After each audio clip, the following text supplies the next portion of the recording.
English Leap Podcast. From Speak English with Class. Hello, lovely listeners. Welcome to another inspiring episode of the English Leap Podcast, your favorite place to learn English, while diving into real, relatable topics. I'm Erin, your host with a passion for storytelling. And I'm Daniel, your friendly co-host. Together, we're here to help you learn English, reflect on life, and have some fun along the way. Today we're tackling something we've all experienced, disrespect. Oof, Daniel, doesn't it just hit differently when someone disrespects you? Absolutely, Erin. It's that mix of frustration, confusion, and sometimes even the thought, did that just happen? If you've been there, let's face it, and who hasn't, you're in the right place. That's right. We're breaking it down. What to do when someone steps on your dignity and how to bounce back stronger. Trust me, this is going to be good. Oh, and before we dive in, don't forget, we've got a free PDF guide for you. It's packed with tips and phrases to help you handle disrespect like a pro. The link's in the description. Yep, just check the link in the description to get your hands on it. And trust me, you'll want to keep it handy for those what do I say now moments. So, buckle up, folks. By the end of this episode, you'll have real tools to handle any rude comment or situation. Ready, Erin? Ready and rolling, Daniel. Let's get to it. Okay, Daniel, let me ask you this. Have you ever had someone cut you off mid-sentence, maybe at work or in a group conversation? How did that feel? Like nails on a chalkboard. It's even worse when it happens repeatedly and you're sitting there thinking, do I even exist in this meeting? Totally. It reminds me of a time during university. I was in a group discussion and one guy just kept talking over everyone. I was so frustrated, but instead of speaking up, I just stopped contributing. It felt awful. I've been there too. It's like, do I let it slide or do I say something? And figuring out how to respond without escalating things, that's the tricky part, right? Exactly. So, let us discuss what disrespect is and where it can come from. Disrespect can show up in so many ways. It could be hurtful words, dismissive behavior, or even unfair treatment. What do you think, Daniel? Spot on, Erin. Disrespect doesn't always look obvious. Sometimes it's loud, like someone shouting at you. Other times it's subtle, like someone ignoring your ideas or cutting you off mid-sentence. And here's the thing. It can come from anyone. A stranger on the street, a coworker, a friend, or even a family member. It can happen anywhere, at work, at home, or in public. That's what makes it so tough, right? It's not about avoiding disrespect completely. That's impossible. It's about how we handle it when it happens. Exactly. And like the saying goes, respect is a two-way street. If you want to get it, you've got to give it. But sometimes people don't play by that rule. True, and when they don't, we have to decide. Do we let it go or do we address it? It depends on the situation. Absolutely. So, let's dive into some real-life examples and strategies, starting with strangers. Daniel, have you ever had a random stranger disrespect you? Oh, plenty of times.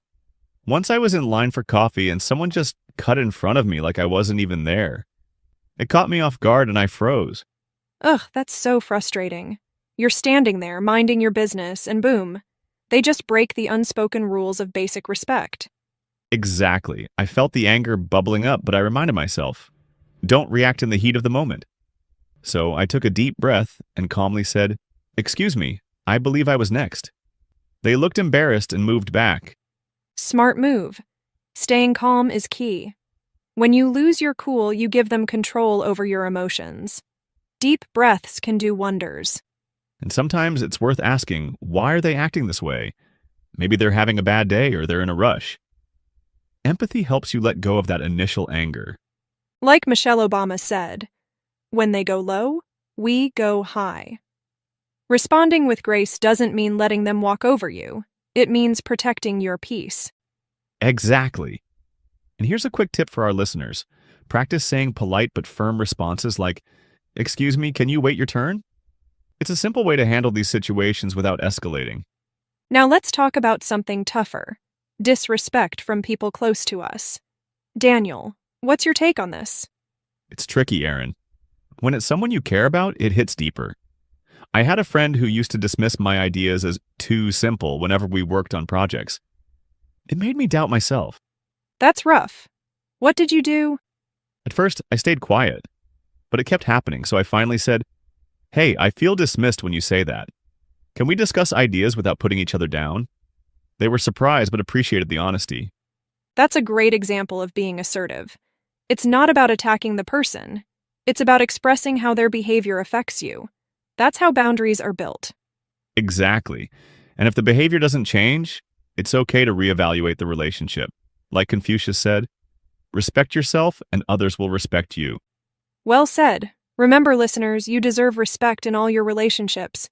Speak up when needed, and don't be afraid to set limits. Lastly, let's talk about the workplace. Disrespect here can be complicated because you want to stay professional. What's your experience, Daniel? Plenty of stories. But here's one that stands out. I once had a colleague present my idea in a meeting like it was theirs. I was shocked. That's so infuriating. What did you do? After the meeting, I spoke to them privately. I said, "I noticed you mentioned my idea in the meeting. I'd appreciate it if we could present it together next time." They apologized and didn't do it again. That's the perfect way to handle it. Calm, clear, and professional. Calling someone out in front of others can escalate the situation. Exactly. And if the behavior continues, document everything. It helps if you need to involve a manager or HR. Great tip. As Bruce Lee said, knowledge will give you power, but character respect. In the workplace, showing respect, even when it's not given, sets a powerful example. So, Aaron, we've covered strangers, personal relationships, and the workplace. But what about general tips? How can we handle disrespect in any situation? Great question, Daniel. Let's break it down step by step. All right, let's start with the first and most important tip. Stay calm. It's easier said than done, right, Daniel? Totally. But staying calm gives you control. When someone disrespects you, your first reaction might be to snap back. But that only adds fuel to the fire. Exactly.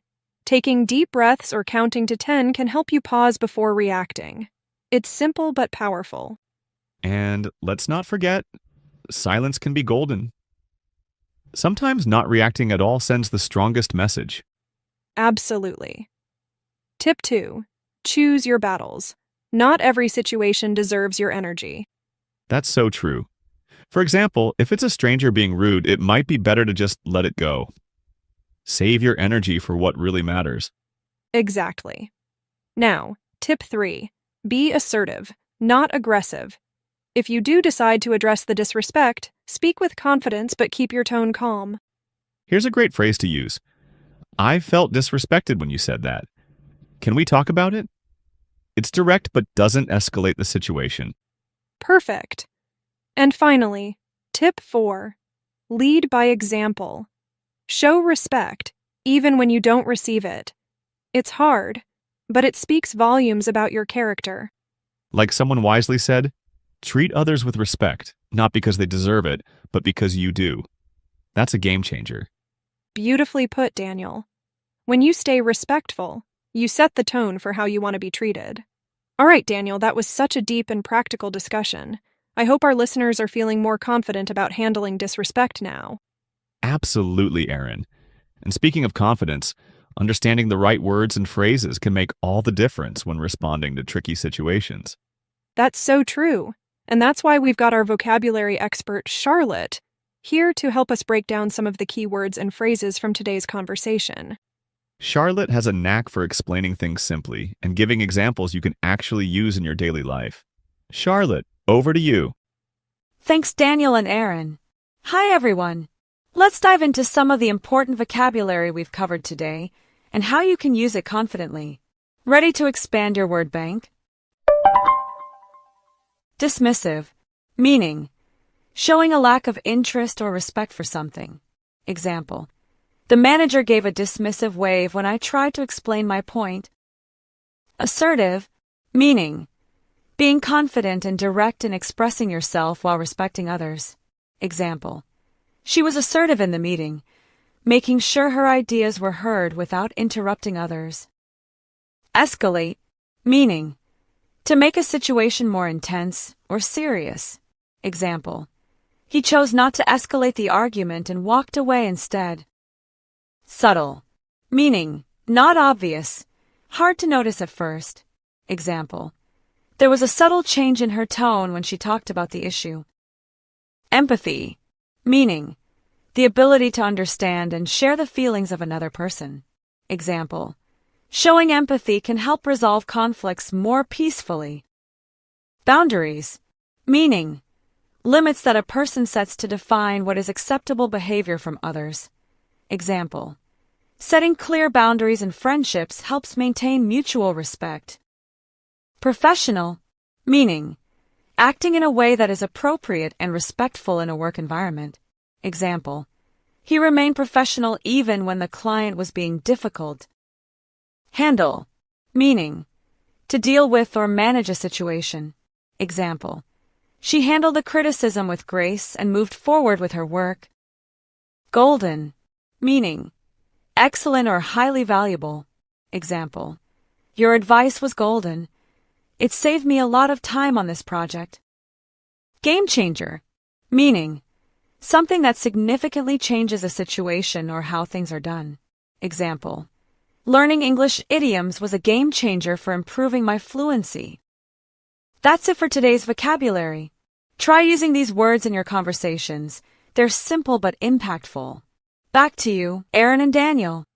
Thank you so much, Charlotte. That was incredibly helpful. I love how you broke down those tricky words and gave such clear examples. Absolutely, Charlotte. You always make learning new words so easy and fun. I'm sure our listeners will start using these in no time. Exactly, Daniel. And the right words can make a big difference when handling disrespect. So, what have we learned today? Disrespect is a part of life, but it doesn't have to define you. Every encounter is a chance to grow stronger and wiser. Absolutely. Whether it's a stranger, a friend, or a coworker, you have the power to respond with grace and confidence. And now we want to hear from you, listeners. Have you faced disrespect? How did you handle it? Share your stories with us in the comments or send us a message. Yes, and don't forget to grab the PDF guide for this episode. It's packed with tips and example phrases to help you stay calm, assertive, and respectful. Thank you for joining us today. Remember, you are stronger than disrespect. Keep your head high and your responses classy. Until next time, stay confident, stay kind, and as always, keep leaping toward your best self. Your progress doesn't end here. To continue advancing your English skills, click on the next video or explore the additional videos we've thoughtfully selected for you.